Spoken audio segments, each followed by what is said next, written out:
Baik, Assalamualaikum warahmatullahi wabarakatuh. Waalaikumsalam warahmatullahi wabarakatuh. Alhamdulillahilladzi khalaqal insana fi ahsani taqwim wa 'allamahul bayan. Assalatu wassalamu ala syaidatil basyiratul ustadul insaniyah amma ba'du. Wa qala Allah ta'ala fi ayatil Qur'anil adim. A'udzu billahi minasyaitonir rajim. Bismillahirrahmanirrahim. Alam nashrah laka sadrak wa wada'na anka wizrak alladzi anqada dahrak wa rafa'na laka zikrak fa inna ma'al usri yusran inna ma'al usri yusrah. Al-ayah. Shadaqallahul azim. Pertama-tama dan yang paling utama, marilah kita panjatkan rasa syukur kehadirat Allah Subhanahu wa taala yang telah memberikan berjuta kenikmatannya kepada kita semua ibu-ibu, sehingga kita bisa berkumpul di tempat yang insya Allah barokah ini. Dengan langkah kecil ibu-ibu dari rumahnya masing-masing, insya Allah mendapatkan barokah. Rasa syukur juga bukan hanya sekedar hal-hal kecil yang perlu kita syukuri. Hal-hal besar juga perlu kita syukuri dengan mengucapkan kalimat tasbih dan pezikir-pezikir pengingat Allah, itu juga termasuk rasa syukur ibu-ibu. Maka dari itu tingkatkan terus zikir-zikir pengingat Allah, karena setiap zikir yang kita semua ucapkan itu, insya Allah itu adalah sebuah rasa syukur kita kepada Allah. Karena pada ayat Al-Quran dijelaskan, barang siapa yang bersyukur atas nikmatku, insya Allah sudah pasti Allah akan memberikan nikmat yang lebih besar daripada itu. Amin. Maka itu teruslah kita berzikir dengan terus mengucapkan kalimat Alhamdulillah atau kalimat-kalimat zikir lainnya.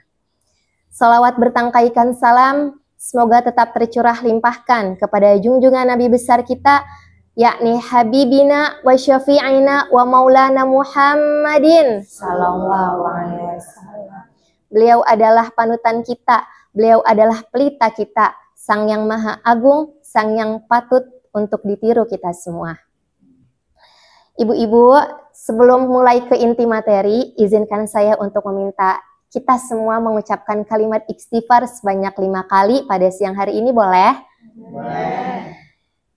Dimulai 1, 2, 3. Astagfirullahaladzim, astagfirullahaladzim, astagfirullahaladzim, astagfirullahaladzim, astagfirullahaladzim. Dalam kalimat ucapan tersebut, astagfirullah memiliki arti yaitu sebuah ampunan kita kepada Allah Subhanahu wa taala. Kalimat astagfirullahalazim juga sering kita sebutkan sebagai seorang mukmin ketika kita merasa refleks atau spontan dalam melakukan sesuatu. Ibu-ibu nih kalau latah ya bahasanya, kalau kaget itu ngucapinnya apa nih? Astagfirullahalazim. Macem-macem ya Bu ya. Iya.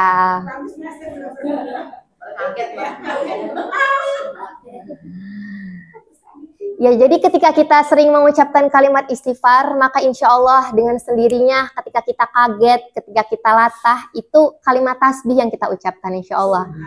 Iya, subhanallah. Maka dari itu, ibu-ibu, kita sering-seringlah mengucapkan kalimat itu ya.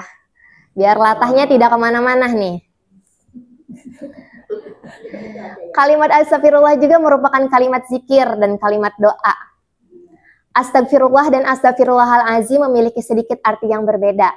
Pada kalimat kedua, al-azim memiliki arti sebuah kenaatan atau kesang yang maha agung. Jadi secara keseluruhan, astagfirullah memiliki arti aku meminta ampun kepada Allah. Sedangkan kalimat astagfirullahalazim memiliki arti aku meminta ampun kepada Allah, wahai engkau zat yang maha agung. Ibu-ibu sekalian, ketika kita mengucapkan kalimat astagfirullah, banyak sekali manfaat yang insya Allah kita dapatkan. Manfaat yang pertama adalah ketika kita sering mengimplementasikan dalam kehidupan sehari-hari, kita insya Allah dipermudah segala urusannya. Rasulullah Shallallahu Alaihi Wasallam bersabda bahwasannya, barang siapa yang sering mengucapkan kalimat tasbih, kalimat istighfar, maka segala kesempitannya akan diperluas. Segala kesakitannya akan disehatkan, segala urusannya akan dipermudah. Insya Allah Maka dari itu ibu-ibu seringlah mengucap kalimat istighfar. Insya Allah bukan hanya sekedar kesempitan yang ingin diperluas, melainkan segala hajat akan diperdekatkan. Yang kedua, faidah dari kita mengucapkan kalimat istighfar adalah didekatkan pintu rezekinya. Ketika kita mengucapkan kalimat istighfar, maka saat itu juga kita meminta ampun kepada Allah, dan saat itu juga Allah Subhanahu wa Ta'ala membukakan pintu rezeki kita dengan selebar-lebar mungkin. Maka ketika kita mengucapkan kalimat istighfar, saat itu juga Allah memberikan begitu banyak rezeki. Rezeki itu bukan hanya sekedar uang ibu-ibu, melainkan kesehatan, keikhlasan sebagai seorang ibu-ibu menjalankan rumah tangganya, mengurus anaknya, sabar dalam menghadapi semuanya. Rezeki itu bermacam-macam ya ibu-ibu. Ketika ibu-ibu mampu duduk di sini, masih bisa mendengar, masih bisa melihat, itu juga sebuah rezeki yang patut sangat kita syukuri. Dan yang ketiga adalah diampunkan segala dosa kecil maupun dosa besarnya. Kalimat istighfar adalah kalimat permohonan.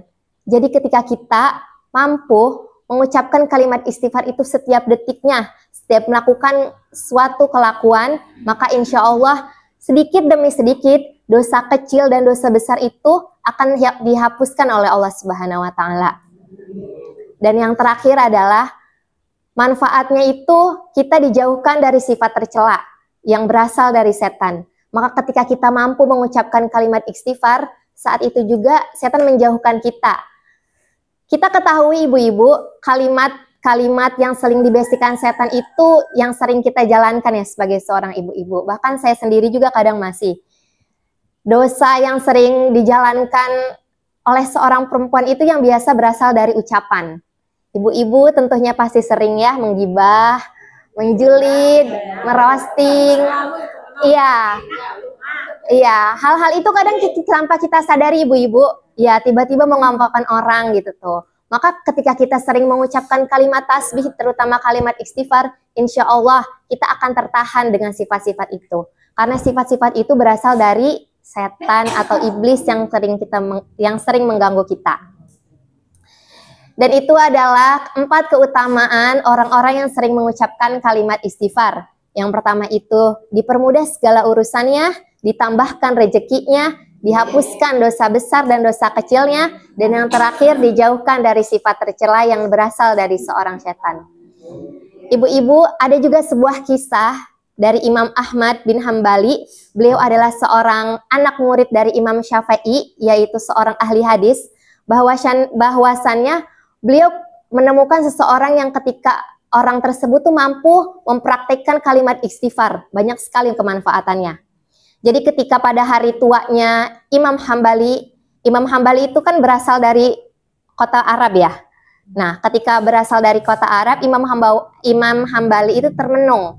Beliau ingin sekali menjalankan musyafirnya atau jalan untuk berdakwahnya atau hal-hal lainnya ke kota Irak. Padahal pada saat itu Imam Hambali itu tidak memiliki janji sedikit pun, tidak memiliki janji, tidak memiliki hajat, tidak memiliki tujuan, tetapi hatinya itu menginginkan beliau untuk menjalankan dirinya ke kota Irak. Kemudian keesokan harinya beliau memutuskan pergi ke kota Irak dengan sendiri tanpa ada siapapun. Hingga pada sampai pukul Isya, waktunya berjamaah, Imam Hambali tiba di kota Irak dan beliau ikut melaksanakan sholat jamaah di salah satu kota masjid tersebut.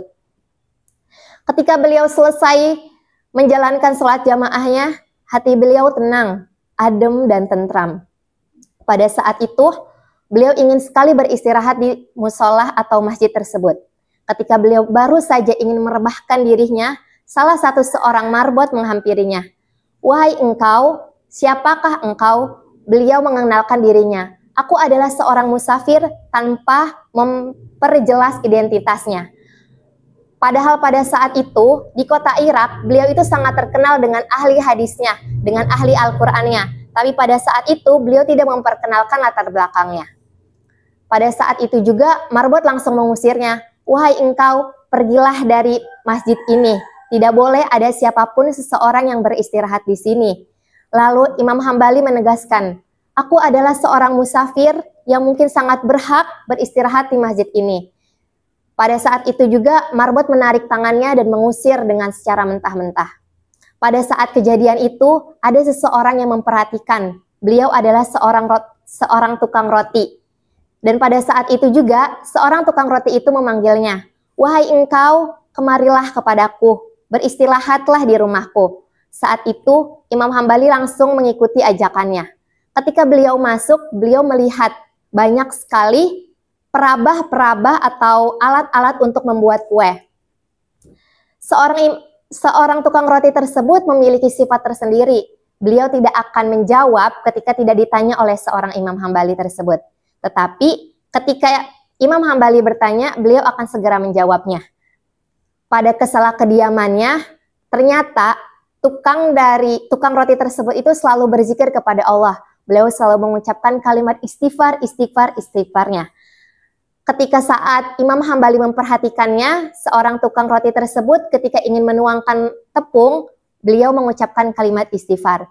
Ketika ingin memecahkan telur, beliau mengucapkan kalimat istighfar. Dan hingga beliau menyelesaikan pekerjaannya, beliau selalu menyelipkan kalimat istighfarnya.